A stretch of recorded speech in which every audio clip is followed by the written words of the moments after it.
Hello, you're listening to Storytelling Saga, the podcast that shares stories. I'm your host, Allie, and this week I'm discussing The Sisterhood of the Traveling Pants, written by Ann Brashares. And there are a total of 5 books in this best-selling young adult novel series. The first one was published in 2001. The second is called The Second Summer of the Sisterhood, published in 2003. The third is Girls in Pants, The Third Summer of the Sisterhood, published in 2005. The fourth is Forever in Blue, The Fourth Summer of the Sisterhood, published in 2007. And those were the original 4 books in the series, until Ann Brashares published a 5th book in 2011 called Sisterhood Everlasting. And I've read 3 out of the 5 books, but I'm actually going to be talking about the movie adaptation of the first book. The movie was released in theaters in 2005, and I remember going to see it with 3 of my friends, so the 4 of us, it was like we were our own sisterhood. And I remember, too, before the movie came out, I was like, oh, wait, isn't that a book? And then my friend had said, yeah, I actually have it. You want to borrow it? So I read it before seeing the movie, and I absolutely love the book. But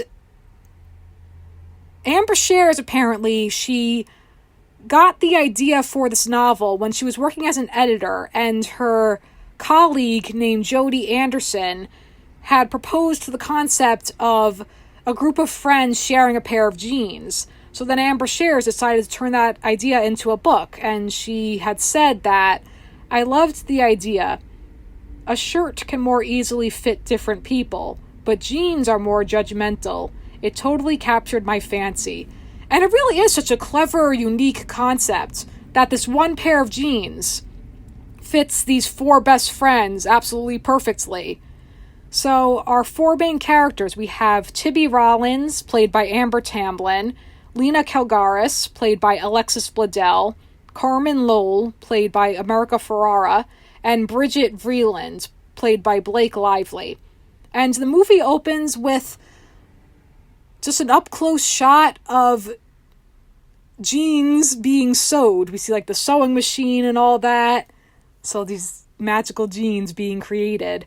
And then we have a voiceover from Carmen explaining each of their personalities. And she says, wild, unstoppable Bridget, shy, beautiful Lena, Tibby the rebel, and me, Carmen the writer. And there's that hint of self-deprecation that just is so relatable to me. But then they're out shopping, and Tibby's the first one to try on the jeans, and then Lena and Bridget, and then finally Carmen. And they all are amazed that the jeans fit each of them perfectly. So then they decide that they're going to share this magical pair of pants, and they will wear them for a week and then pass it on to the next girl, write a letter, and that way they can stay connected even though they'll be separated throughout the summer. So of course the pants becomes the symbol of their bonds with one another, and then they decide to create rules for the pants. So in the novel, these are the 10 rules for the traveling pants. Number 1, you must never wash the pants. Number 2, you must never double cuff the pants. It's tacky. There will never be a time when this will not be tacky. Number 3, you must never say the word fat, that is P-H-A-T, while wearing the pants. You must also never think to yourself, I am fat, that's F-A-T, while wearing the pants. Number 4, you must never let a boy take off the pants, although you may take them off yourself in his presence. Number 5, you must not pick your nose while wearing the pants. You may, however, scratch casually at your nostril while really kind of picking. Number 6, upon our reunion, you must follow the proper procedure for documenting your time in the pants. On the left leg of the pants, write the most exciting place you have been while wearing the pants. On the right leg of the pants, write the most important thing that has happened to you while wearing the pants.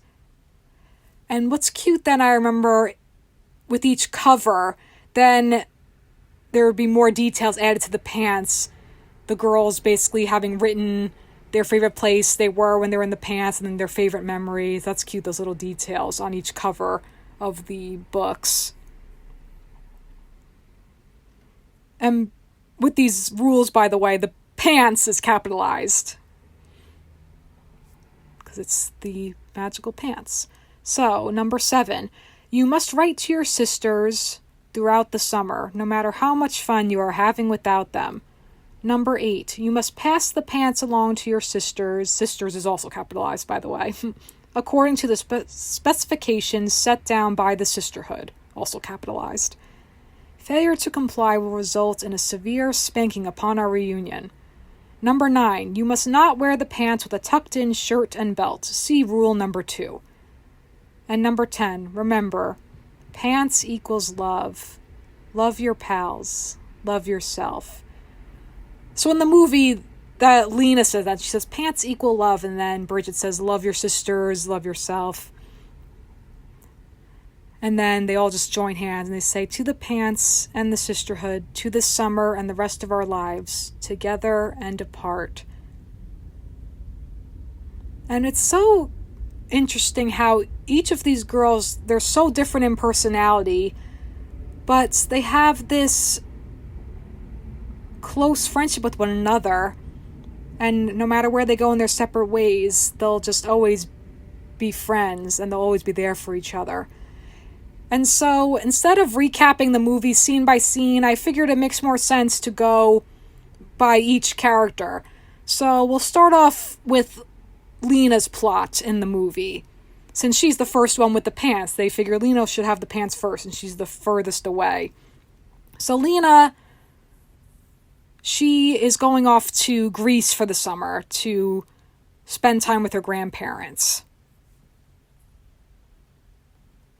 And when I read this novel back in middle school, I think I personally felt I related the most to Lena because she's more timid and she's artsy. She herself is a sketcher, even though I'm a writer. So in that sense, too, I relate to Carmen, since Carmen's a writer. But her journey is learning to be more open and free and confident and not afraid. And so she's this talented artist. She likes to sketch. And she meets a boy named Kostos. And of course they fall in love. And in the movie, there's tension that it turns out their families have been fighting for generations. So there's that feud. So it's kind of like a Romeo and Juliet type thing. As I recall in the novel, that's not in there at all. But it adds more drama to this little story.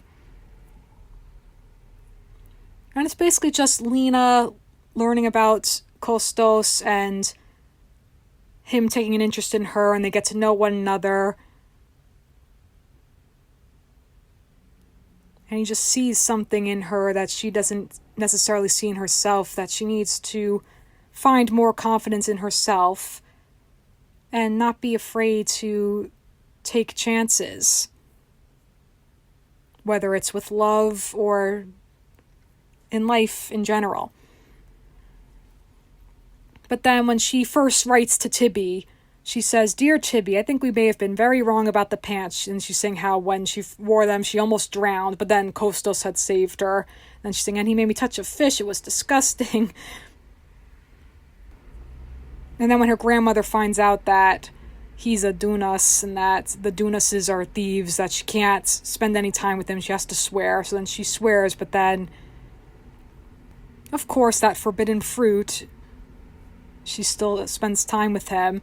So then she's feeling conflicted because she doesn't want to betray her grandparents' trust. But she's finding herself more and more drawn to Kostos. And then when he sees her sketches and he says, "You didn't tell me you were an artist." And she says, "I'm not really." And he says, "Lena, you are." They pronounce it Lena, but they say Lena. When I had read it at the time, I always thought it was pronounced Lena. But her friends say Lena, but her grandma says Lena. So we'll just go with Lena. But then she's saying how she sketched this when he's looking at her drawing and saying, oh, is this the church? He's saying, yeah, he's asking what drew her to it. And she says, well, it looks kind of forgotten, but then you realize that's why it's beautiful. So she appreciates the beauty, like looking at something not just on the exterior. And that's part of her own inner struggles, that everyone just sees her as beautiful and this shy girl, and that there's more to her than that she has these talents and she needs to believe in herself more. And then when Kostos is kind of getting upset because she has this guard up still, and he says, is it really them you're afraid of, as in her grandparents? Because she says, well, we can't see each other. But then he says, or is it something else? And she says, what do you mean? You don't even know me. And he says, I'm trying to. Can't you see that? And then when she sees the grandparents, just watching them, I find that so sweet and heartwarming. And then she realizes she needs to give him a chance. And then when she writes to Carmen, she says, he's right, Car. I am afraid. There's a part of me that wants to let him in. And then I put this wall up and I don't understand why. And then she says, it makes me sad that people like Kostas and Bridget, who've lost everything, can still be open to love, while I, who've lost nothing, cannot. And that just kind of hit me. Because also, at the beginning of the movie, we find out that Bridget's mom had passed away, but I'll get to Bridget. So, when Lena goes swimming, then Kostos joins her, and it's kind of more of a sign of her letting go more and just being open to love. And then she's just sneaking out with Kostas, and they go on the boat together, and then she's talking about her friends, saying, Bridget lights everything up, and Carmen is brilliant but doesn't know it. Tibby marches to her own drum. I'm jealous of her because, and then he's saying, why? And she's saying, well, because she knows who she is. And Kostos asks her, do you know who you are? And she says, I think I know who I want to be. And then she's opening up to him, saying, all my life everyone has seen me in a certain way. And Kostos says, I understand. He says, some people show off their beauty because they want the world to see it. Others try to hide their beauty because they want the world to see something else. And Lena asks him, what do you see? And he says, everything. And they kiss. And it's sweet. And then, though, when the grandma finds out that she's been sneaking off with him, and she says, family's the most precious gift, the most sacred. Turn your back on them, and that is when you truly have nothing. And then when Lena later gets the pants again from Bridget, she doesn't notice when a letter from Bridget falls to the ground and slips under the bed until she later finds it. But then she gets this burst of confidence, because the pants, they do symbolize confidence in themselves as well, because it's, as I said, the bond between each of the girls, and like this reminder that no matter what, they have each other's backs. So then she goes to her grandpa, who's quiet throughout the movie, doesn't really talk much at all. And then Lena says, what no one ever sees is there's this whole other part of me that is just like you, quiet and stubborn and afraid of showing too much. And I met someone who changed everything. He showed me I can take a chance. And you found that when you met Yaya. I'm asking to have mine. And he says, go. So he gives her his blessing. So then she runs to Kostas before he's leaving, and he says, I thought I'd never see you again. And she tells him she loves him, and they kiss. Because earlier he had told her he loved her, which that kind of moves a little fast. Figure it's a couple months or so throughout the summer, but what are you going to do? Young love, young teenagers in love, because they are 16 in this movie. In the novel, they start out as 15. So Lena finds her confidence. That's really what it boils down to. Not so much about the romance, but just about her willing to take a chance and be more open, and then in turn getting to enjoy life more. And with the sequel, I don't like it as much at all. Just the whole plot for each of the girls just not as good as this first movie. But in the sequel, we find out that Kostas is married, and he's saying, oh, well, I'm going to break it off. So then basically, and then she starts to have a relationship with one of her fellow artists when she's in art school, but then she ends up still falling, even though she falls for him, she ends up going back to Kostas because she just is in love with him. So they end up together in the end, which is kind of, a little too perfect, a little too fairy tale-esque, but it could work. It's just, that's the first love. It should have probably just stayed the first love, but that's fine. They end up together. That's cute, I guess. But now let's move to Bridget. And Bridget, it's basically, she's running from her grief. She's not facing her grief of her mom, who sadly committed suicide. But in the summer, she is going to soccer camp in Mexico. And when she's riding there, she's super excited, and they're all singing La Bamba. And then some of the girls are talking about their moms, and then they're saying, oh, what did yours do? And she says, oh, nothing. And then she just instantly develops a crush on one of the coaches named Eric. And then she's just trying to get to know him, saying, don't you love to run? And he says, yeah, it's the best high there is. And she says, yeah, if you could just push it a bit further, it's like you just keep moving. And he says, nothing can touch you. But the friends at this camp, they warn her that it's against the rules to have flings with the coaches. But then, of course, again, forbidden fruit, so she's got to go for it. When she finds something she wants, she's going to get it. So then she just keeps flirting with Eric, and then later he's saying, oh, just checking out the competition. She says, oh, well, you're looking at her. And he says, you're awfully sure of yourself, huh? When I know what I want. And then there's a part when everyone gets care packages from their parents. And Bridget just gets a letter from her dad saying, Dear Bridget, sounds like you're having a great time. I knew you would. Everything is fine here at home. Miss you. Love, Dad. It's just this plain letter, and that's it.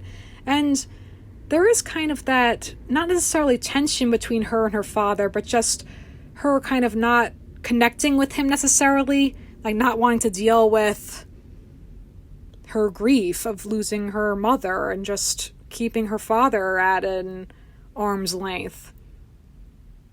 So there was room more for that relationship to grow and resolve, but it didn't necessarily resolve in this movie. And in the sequel, I remember it's all about her meeting her maternal grandmother and first pretending like she's just this girl, but then she was playing along, and then finally revealing that, oh, I'm actually your granddaughter. So her getting more in touch with her roots and facing her past and wanting to learn more about her mother. But then, so back to the movie, when Bridget's still trying to go after Eric, and then she goes to dance with him, but he's saying, I can't do this because he's older and it's against the rules. And then she writes a letter to Lena, and she says, when I got your letter, I screened for 10 minutes, so you found a hottie after all. Me too. He's a coach, 100% off limits, but I don't care. I'm still waiting for Carmen. They give each other little nicknames. She says something like Carmelina, or they have little nicknames for each other here and there. And she says, I'm still waiting for her to send me the pants. And she's saying, well, I'm still gonna go after this guy. What can I say? I'm obsessed, and as we know, obsessed girls can't be responsible for our actions, can we? So really, he's this distraction for her. But she does open up to him too. And I have to say, there's nothing particularly interesting at all about Eric. But again, this is more than the romance. It's about self-reflection and self-growth. So then he confesses that she scares the hell out of him. And then she says, single-minded to the point of restlessness. It's what the school shrink called me. I talked and he wrote. I never told anyone that before. And he's saying he's going to say something. And she's like, don't say anything. Not now, okay? And then they race. And then when she finally gets the pants, she's so excited.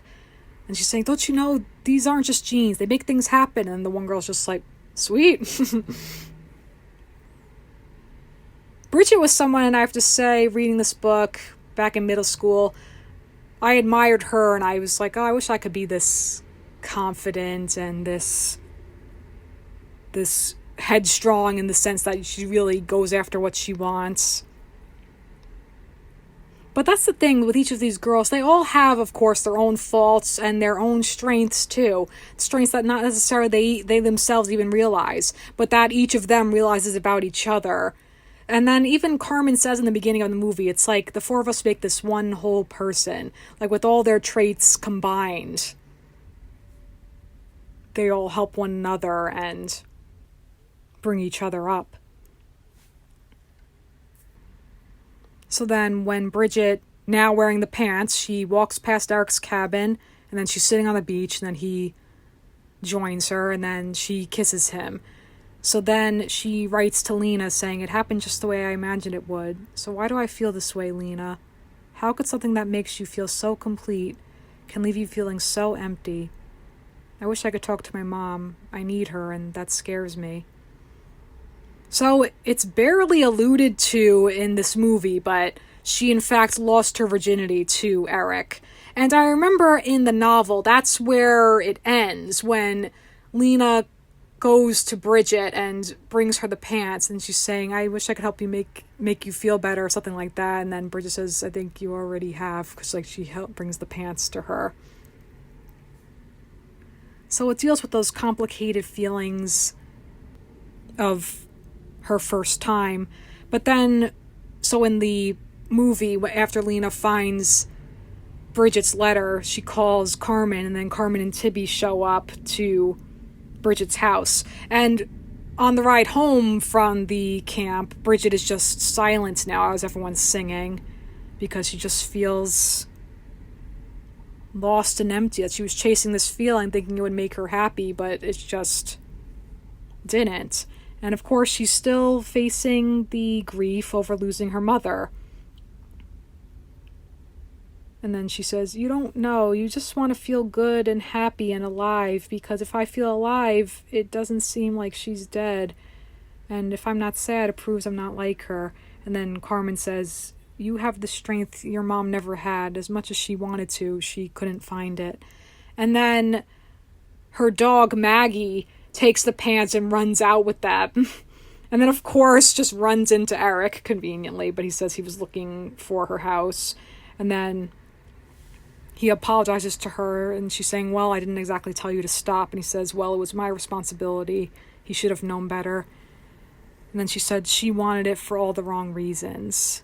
And all the things I was trying to run away from caught up with me that much sooner. So then they hug, and he says, well, when you're 20 and you're a huge soccer star and a million guys are after you, promise me you'll give me a shot. And she says, deal. And apparently, too, that I feel is kind of unrealistic, they end up together, because in the 5th novel, she leaves him, but then she finds out that she's pregnant with his child, and they end up together, and they work things out.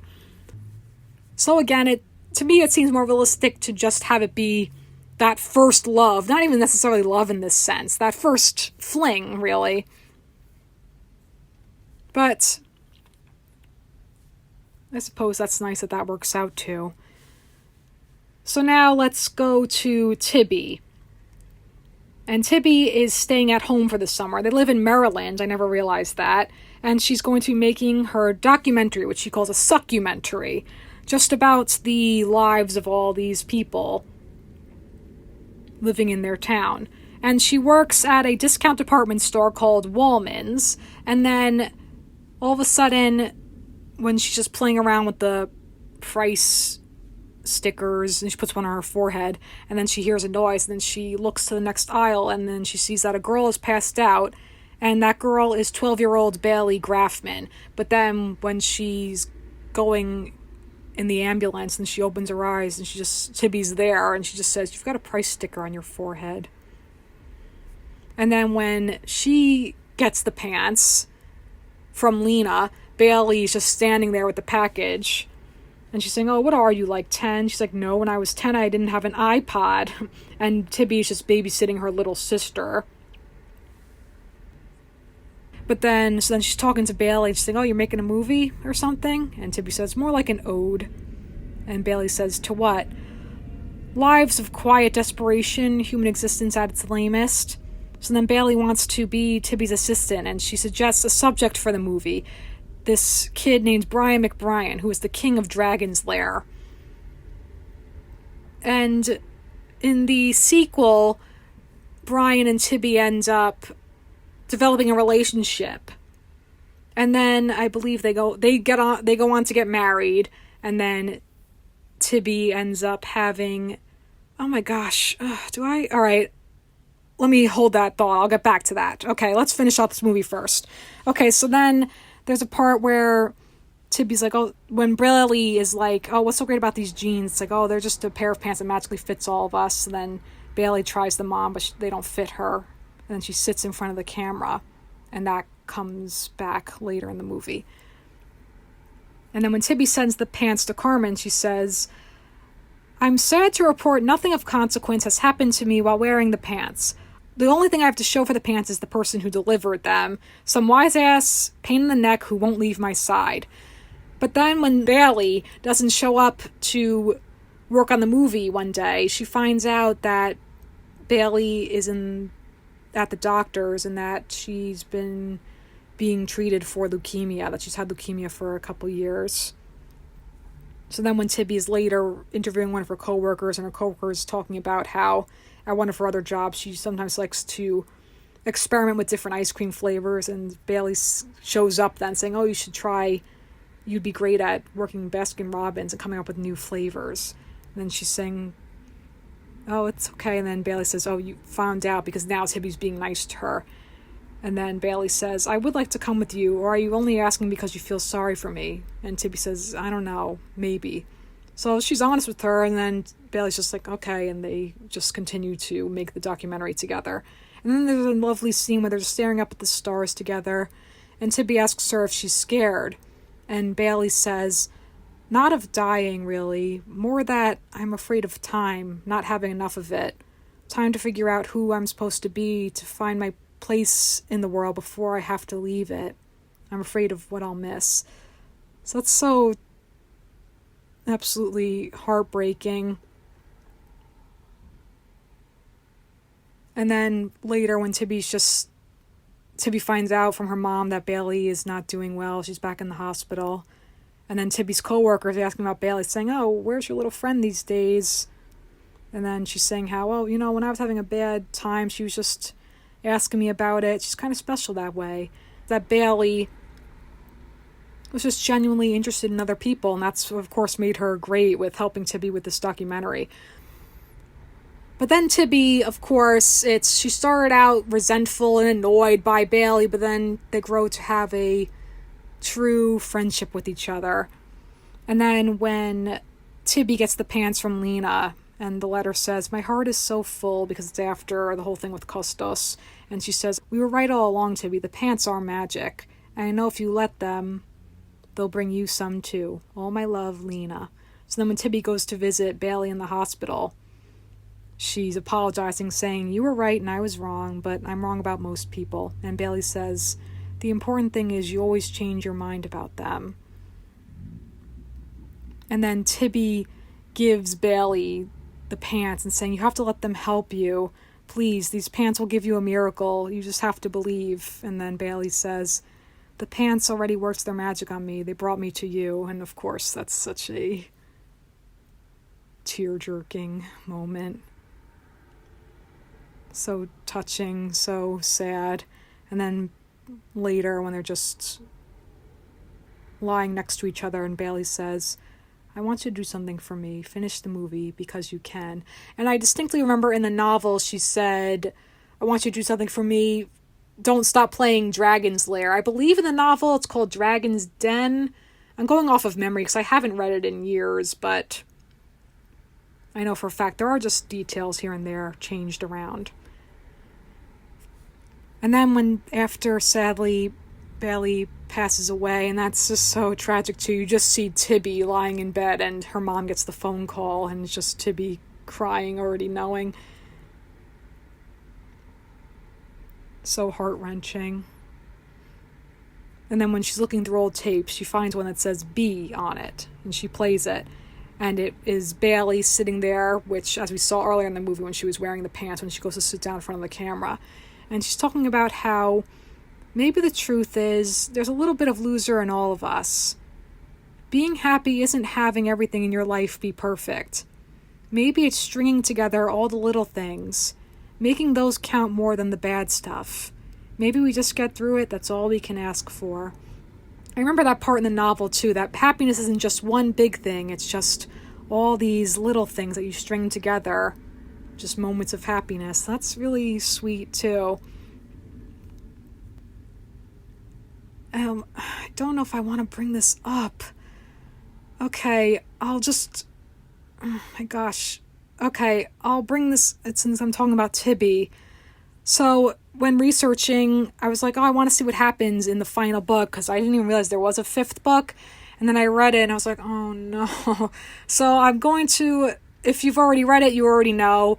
If you haven't read it and you want to avoid spoilers, feel free to skip ahead a bit. I feel like, though, with books like this, either you've already read it or you have no intention of reading these books, but who am I to say? Maybe if you plan on reading them and you haven't already. But I feel like if you must have already read it by now, or you just don't plan on revisiting it and you don't care about spoilers. But I'm going to share the spoiler with you. So in the 5th book, it's sadly turns out that Tibby passes away. And I swear when I read that, I just went through a mini 5 stages of grief. Oh my God, I was like, denial, anger, bargaining, depression, acceptance, those 5 stages of grief. And then I had to remind myself, this is fictional characters, but that's the thing, fictional characters, they become real because we relate to them in many ways. So, yeah, sadly, Tibby passes away, and at first I was just genuinely angry. I was like, why? Oh my gosh, and then I got over it now, but I just had to... I'm only sharing that because, so in the 5th book, she passes away because she has this disease, and then she had accidentally drowned. And then before that, though, she had given birth to a daughter with Brian and named her Bailey. And so she had written letters to each of the girls, Lena, Carmen, and Bridget, to help them move on. And there's a whole thing where she writes to Lena saying, you have to live, the more you don't, the more, like, something like that. And it just was so touching, so I was just reading all about it, like giving them all advice. So that's absolutely tragic. My goodness. I'm sure Ann Brashares, she probably went through, like, oh, who am I going to kill off? That's terrible she had to even kill any of them off, but oh my God. And then, like, they're all just feeling so guilty, thinking that, not knowing that she died accidentally, first thinking it was a suicide, all this dark stuff. I was like, oh my gosh, why? I was like, no, I swear to you. Oh, so that's tragic. No, oh my goodness. But then the beauty comes of it, that they all reconnect again, that despite all that, they're still just friends forever, the 4 of them. But oh my gosh, that was absolutely devastating to me to find that out. Oh, jeez. So her story, though, in this first movie, the first book as well, this friendship with Bailey, it softened her. It changed her. So now, finally, Carmen. And she is going to South Carolina for the summer to spend time with her dad.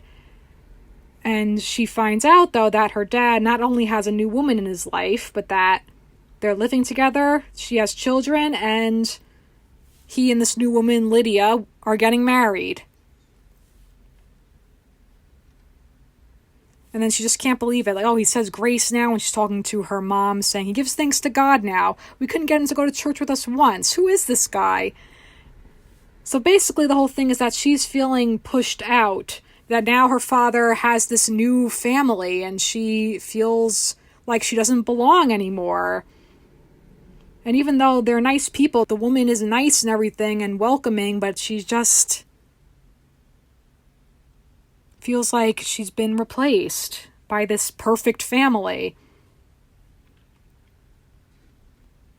And she feels like her dad just doesn't care anymore because he has this new family. And then there's one part when they're saying, oh, where's Paul? Because her kids, Paul and Krista. And then her dad tells her how Paul is visiting his father in a facility, that he's an alcoholic, and that they just don't talk about it. And Krista just can't. It makes her upset.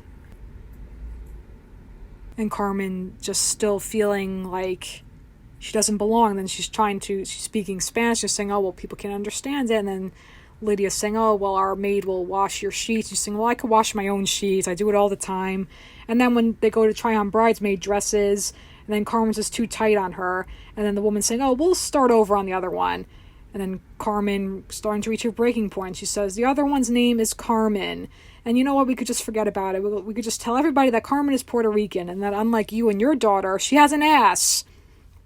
And then so she storms out. And then when she goes back to the dad's house, takes a cab home, she sees them all just eating dinner together. And she thought, well, maybe they're out looking for me. But nope, they're just sitting down to dinner. And then that's when she reaches her breaking point. She picks up a rock and throws it at the house, shattering the window. And her dad sees her and she sees him, and then she runs away. So it's like she's shattering that picture-perfect family that she feels she's not a part of. And then when she writes to Bridget, she says, I hope, talking about the pants, of course, saying, I hope they bring you better luck than they did me. And even more than that be, may they bring you good sense. I know that sounds boring, but trust me from experience, a little common sense is not such a bad thing, B. And then when Carmen goes home to Tibby and she's just unloading about her dad's new family, saying how they're the worst, and Tibby having more perspective now when at that point Bailey was sick in the hospital, and she's saying, well, there are worse things than your dad getting married. And you could have told him he could have handled it better. And then Carmen's saying, why are you giving me this hypocritical lecture when you walk around saying, screw the world, because that's easier than feeling something? And then Tibby has tears in her eyes and she walks out. All the emotional moments in this movie just hit me so hard as well.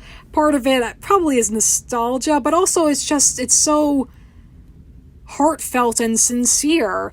And then one of the best scenes to me, one of the best lines. So then when Carmen later comes back and to Tibby and she's saying, I'm mad at my dad. Why is it so hard to say, Tibby? I have no problem being mad at you. And then Tibby says, maybe sometimes it's easier to be mad at the people you trust. And Carmen says, why? Why is that? And then Tibby says, because, they'll always love you no matter what. And she throws a little rubber ducky toy at her, a pink rubber ducky. And that line is just so poignant and so true that sometimes we are the harshest to the people we love the most. Unintentionally, we're harsh because with our family, for instance, or with our close friends, because it's true that no matter what, at the end of the day, we love each other. So that's why sometimes we're so harsh, because we know deep down that they can never actually be mad because you just love them no matter what. So that's just kind of, that line hits me too. Really touching with this outpouring of emotion. And then later when Tibby slides the phone to Carmen and she finally calls her dad, and then she just starts breaking down, and by the end she's just crying and pouring her heart out, and this scene is so emotional, and I still get emotional watching it when she says, I'm angry with you, Dad. You found yourself this new family, and I feel like this outsider that doesn't belong to you anymore. I mean, are you ashamed of me? Are you embarrassed? That gets me choked up. Why did you go and then tell me we would be closer? And that didn't happen. You had time to be Krista and Paul's dad, but you didn't have time to be mine. And she's saying, oh, well, how come Paul sees his father every month, but you barely see me twice a year? And then he's saying, I'm sorry, I'm so sorry. And she says, I wish that was enough, Dad. And she hangs up. So she was finally honest with him, telling him how she felt. So it is that catharsis too, just releasing all these feelings. So then, by the end of the movie, then when the girls all reunite, the four of them, they are there greeting Lena at the airport. Then they all decide for Carmen. She's saying, oh, I decided I wasn't going to go to my dad's wedding. They're saying, well, we changed your mind for you. So then they are taking a road trip to go to her dad's wedding because they know that she knows that she will regret it if she doesn't go. So then with all these storylines wrapping up, when Lena is talking to Tibby saying, how did your documentary turn out? And Tibby says, it actually evolved into something much different. And Bridget says, what are you going to call it? And then Tibby just says, Bailey. So sweet. Touching tribute. And then when Bridget has the pants and she's giving them to Carmen, saying, put them on, they'll make you brave. And Carmen's saying, I can't wear a pair of jeans to a wedding, and besides, your week isn't up. And then Bridget's saying, well, rule number 11. Then just like invoking this rule, saying, in the state of an emergency, the pants will go to the sister most in need. Then the other girls agree. So then when they go to Carmen's dad's wedding, then he's saying, there's an important member of our family who should be up here with us, my daughter. And first she's like, Dad, I can't, I'm not dressed. He's like, I need you. So then he takes her hand, and then she just kind of crumbles against him, and she's crying, just releasing these emotions. And then I like too when she goes up saying, okay, it's like, I've got to get married. And then she goes up, and then Lydia's holding her hand out, and she takes her hand for a second. That's sweet. Like she's accepting her then in that moment. So it's a nice place to end the movie with the four of them together. And then another voiceover when Carmen says, it would be easy to say that the pants changed everything that summer, but looking back now, I think our lives changed because they had to, and the pants were there bearing witness. Then it's just all of them around, sitting in the gazebo, and it's a nice little touch I didn't really pick up on watching this years ago, but now, watching it, is how the gazebo is lit up with the four of them in it, and then everything else is just, because it's nighttime, and it's just everything else is dark, but it's just lit up with the four of them, like their friendship will live on forever. And then more voiceovers where they're saying, we knew no matter how far we traveled on our separate paths, we'd always find our way back to each other, to the pants, to each other, to this moment and the rest of our lives, together and apart. And then the outgoing song for this movie, These Days, that's a lovely little song if you haven't heard it. So what a beautiful movie, and a beautiful young adult novel about self-love, self-confidence, about the true meaning of friendship, that no matter what, they'll always be there for each other. Because in the sequel, by the end, Lena's sister takes the pants and then she just ends up losing them somehow, and they just all go to Greece. And I remember my friend being like, oh, let's just go to Greece, like that's realistic. And I was like, yeah, you're right, but I digress. But then the pants end up going missing, and then they can't find the pants, and then apparently the pants are out floating in the sea. So then it's a metaphor for that they don't need the pants anymore, that they just have each other, that the pants were keeping them together, but they don't need them anymore. It was just a symbol for that.